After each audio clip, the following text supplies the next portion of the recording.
All right. So, welcome to another episode of C1 Gov's Tech Trends podcast. And today we're going to be talking about AI readiness and public sector digital transformation.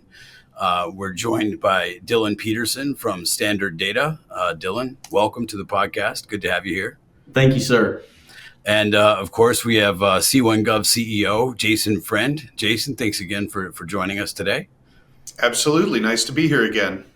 So one of the things that we've been talking about recently, Dillon, you and I had a conversation last week about AI readiness and how agencies can assess their readiness and why this is a major priority for government organizations. Do you want to touch on that a little bit? So overall, everybody knows right now AI is at our doorstep. I keep seeing a lot of articles suggesting that this is the year of the AI agent, and I think that is a really good use case for a lot of these efforts that we're looking at. Fundamentally, the issue with current data infrastructure at most organizations is that data is very siloed.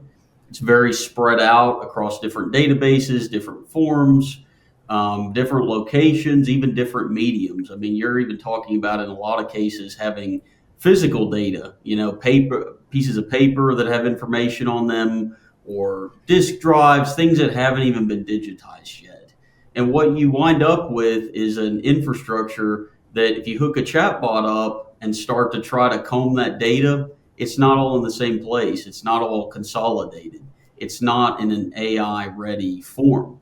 So that's a huge challenge for a lot of organizations. And there's a lot of talk about AI strategy and getting ready to actually implement that. That starts with the data. If your data is not in the spot that you can start to leverage some of those technologies, we may be talking about it today, but it might be a few years out before, that would actually play out in a lot of scenarios.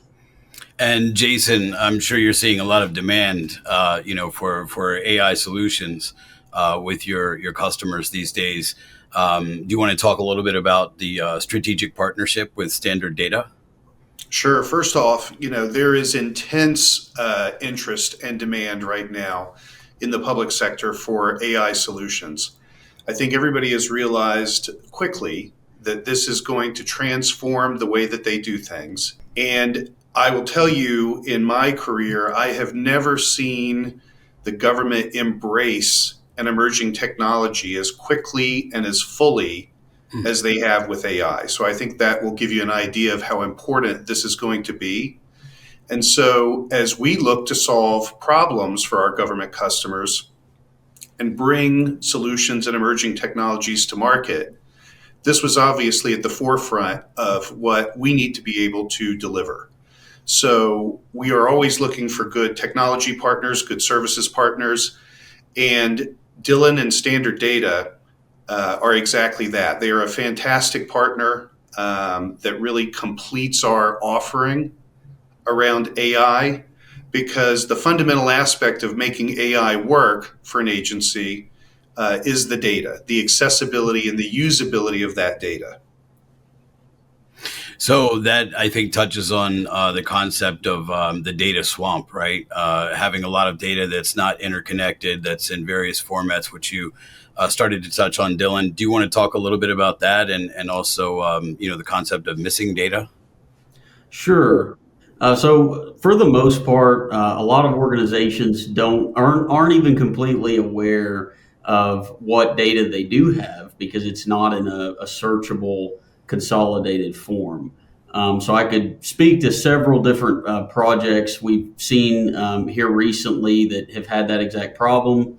One of them was a medical records archiving customer, and their whole thing was getting legal medical record constructed for each patient across a ton of different data sources. So they'd be streaming in data from different hospital systems, for example, and they all have their own mainframe schemas and storage locations. And again, not even completely fully aware of what they have. So to archive that data, first of all, you got to do schema mapping, right? You got all these different structured databases that the data is coming from. you have a lot of unstructured data as well with patient records. So you could have DICOM files for MRIs, you could have PDFs for patient reports, you could have a lot of these different things. And even on with the unstructured data, they weren't even sure what they had for the most part, because it's just a bunch of loose files. And unless you have somebody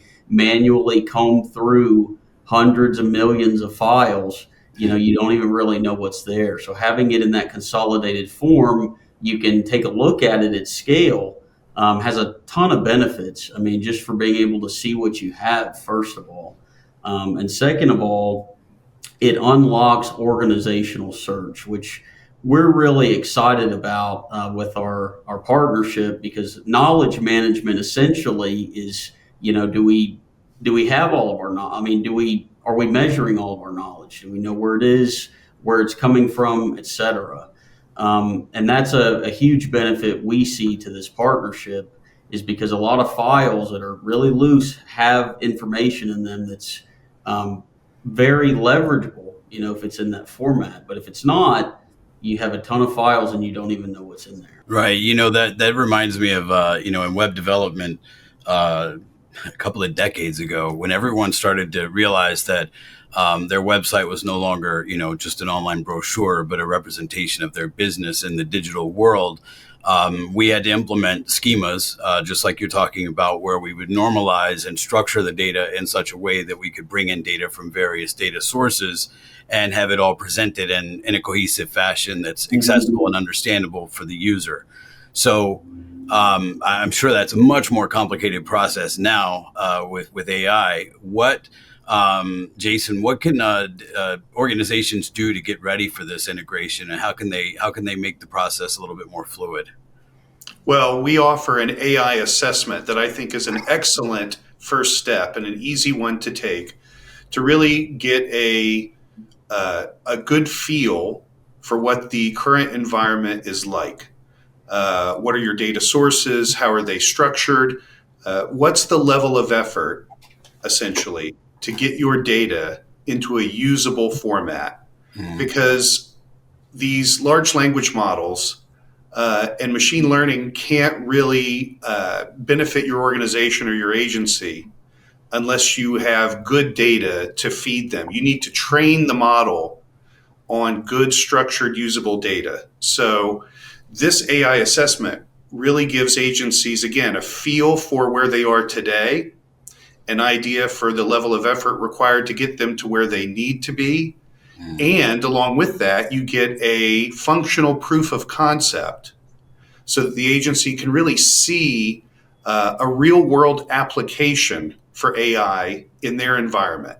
It gives them a use case that they can later expand on. They can use it as a justification for other efforts, but it gives you a tangible value and benefit out of the assessment process. And Dillon, when we had our conversation last week, one of the things that we talked about was, siloed data sources, which I know we're kind of talking about already, but could you elaborate a little bit more on that and how that affects this process? Sure. So overall, as Jason was saying, we like to shoot for getting something that is most representative of what that future state is for a given organization. And when we go in to do that initial assessment, we just want to see, what data sources do they have and how can we leverage that into the future. And the whole motivation for doing that short-term discovery phase is to find out what all data sources an organization has and how they may leverage them in the future. And until then, until we do a discovery and actually get our foot in the door, we can only guess what problems they're currently having and what problems they're going to have in the future if they don't start to modernize their data infrastructure now. So that's really the whole motivation, is to get in the door, identify the problems, before a customer signs on to some really, really long, drawn out, architected, workflow. We want to make sure that it's the right thing for them. And, we're all about iterating quickly and to Jason's point, validation is very important to us for our customers to make sure that they can, we're telling them about the future and educating them on it. But at the end of the day, we're showing them at the end of that discovery piece. Because, we can talk about pie in the sky AI ideas all day long, but unless it's actually matched to that organization's data and how that organization works, it remains a pie in the sky. So this seems like a scenario where the needs of an organization might be cost prohibitive for some agencies and smaller firms, for example, that don't have the resources to do the heavy lifting involved in this data integration and assimilation process.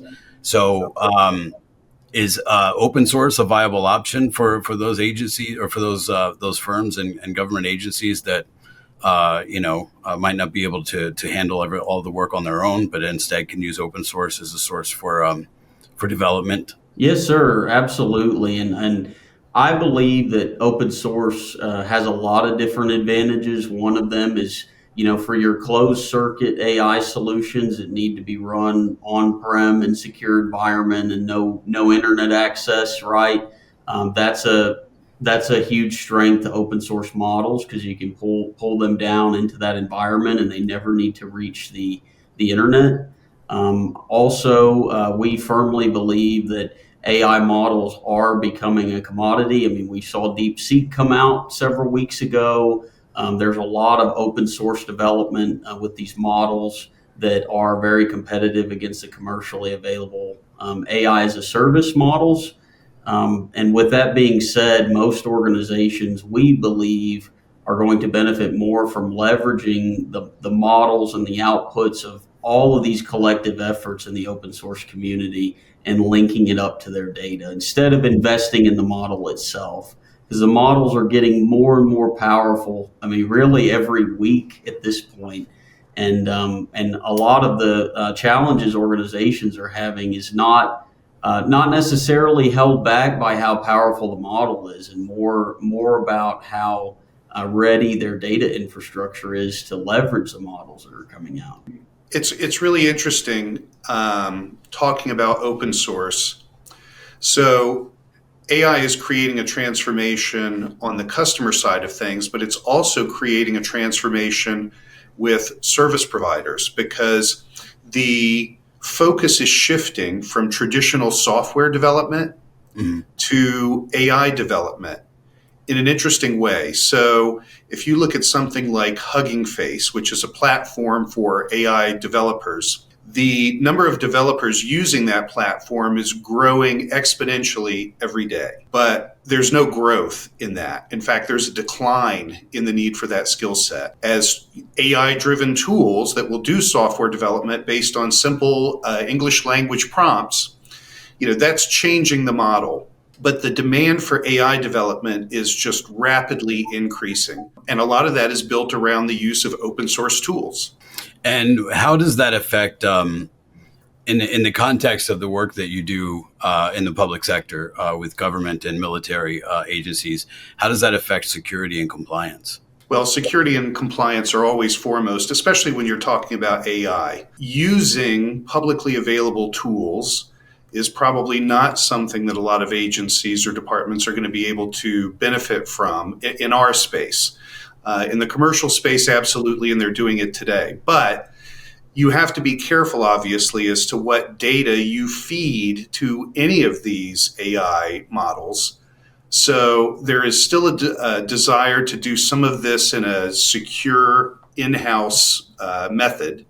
And so they are going to need people that can help them with that. So you need infrastructure, whether you're building that into the data center with your own GPU computer, whether you're consuming that from the cloud, from the service providers. You need resources to do some of that development and build those custom models or customize an existing model, even if you're using open source as part of that. Mm-hmm. So we at C1Gov are offering sort of the entire suite of those solutions. So we want to be able to address any of those issues for our customers as they expand their journey with AI. Mm-hmm. It's really interesting. It sounds like not to scare anyone, but it sounds like a bit of a minefield, right? This moving into this space because it's all happening so fast. I mean, it just seems like AI became a thing overnight, almost, right? ChatGPT emerged, and suddenly everything is connected to or driven by AI at this point. So I could imagine that that's a situation where people are sort of tripping over their own feet, right? As they try to, move forward in integrating AI into their systems. What are some of the mistakes that you see people making? I guess Dillon or Jason, either one of you could take that question as they move forward in preparing for AI. Sure. So I think the biggest issue that we've seen is people trying to do too much too fast. AI is a gigantic thing. It's going to affect everything. We know that at this point. It's going to affect everything. It's going to make things faster, a lot more efficient. But you got to start somewhere, right? I mean, you don't start with necessarily trying to do everything. You try to get what you need currently done first, to prepare for the long term. And something that for example, on project where we're serving a federal archiving agency, they have tens of millions of records, for example, that are all digitized. And so digitized meaning we have a scan of them, we have an image, and they needed to be able to search that data. So we take and use open source OCR model, to OCR all that data at scale running inside their environment. And what that's turned into is the ability for that organization to search all of those records because we've loaded all that OCR into that consolidated environment. And overall, what that gives us is, we're not really using some super sophisticated, NLP AI yet, but we have OCR'd all of this data. So as we step forward here, we can add capabilities on top of that because we have all the data in the right format. So to answer your question, Julian, that's the biggest mistake I've personally seen, is that people try to do too much too fast. You don't necessarily need the cool AI agent chatbot yet. You don't need automated anomaly detection. You don't need all of those things quite yet in most cases. It's just the stepping stone to getting there that you need. You need cost reductions because most data infrastructure is designed for the .com era and not really for the era that we're entering. So we've seen cost reductions in the 60, 70, 80% thresholds before, just from simplifying that. So, and again, near-term problem, but sets up for that long-term solution with this AI transformation that's happening. Right. And Jason, do you what are you seeing as you're working with customers? Well, it's interesting. I think part of what Dillon was saying goes back to what we were talking about before with knowledge management, which is really an important area, and especially in our space with customer experience. Knowledge management is really an area that requires a lot of focus. So especially as these AI tools in the customer experience world evolve, you now have things that can feed information to an agent while they're on a call. So you have something that is listening to the call or watching the text string back and forth. And from that, it can detect what kind of information or help that person is looking for. Yeah. And it can feed that information to the agent that is servicing them. But the key to all of that working is that knowledge management platform or database. So yeah, Jason, that brings to mind a lot of the conversations we've recently had with NICE, talking about AI knowledge management, and specifically, they talked about the value of AI being like having a manager sitting at the desk of each representative Instead of one manager overseeing multiple people at the same time, everybody gets a manager, right? But as you said, it comes down to, making sure that the knowledge management is tight. We have an ever-growing section on the website, c1gov.com, where we talk about CX. We also have a section on AI, and in the AI section, we'll be putting out a blueprint to help organizations prepare themselves for AI integration. Dillon, do you have any sort of points that you'd like to make, just as a brief walkthrough what that looks like for AI readiness? It's all about discovery, whenever we start with that blueprint, and what we recommend to other people with that blueprint is to just look at what you have, take stock of every data source that you can find in your organization. And then, I'm a huge fan of the mathematician Jacoby. So, he always says, always invert, right? So you start, what does that end state look like? What do I want my organization to do in the next few years?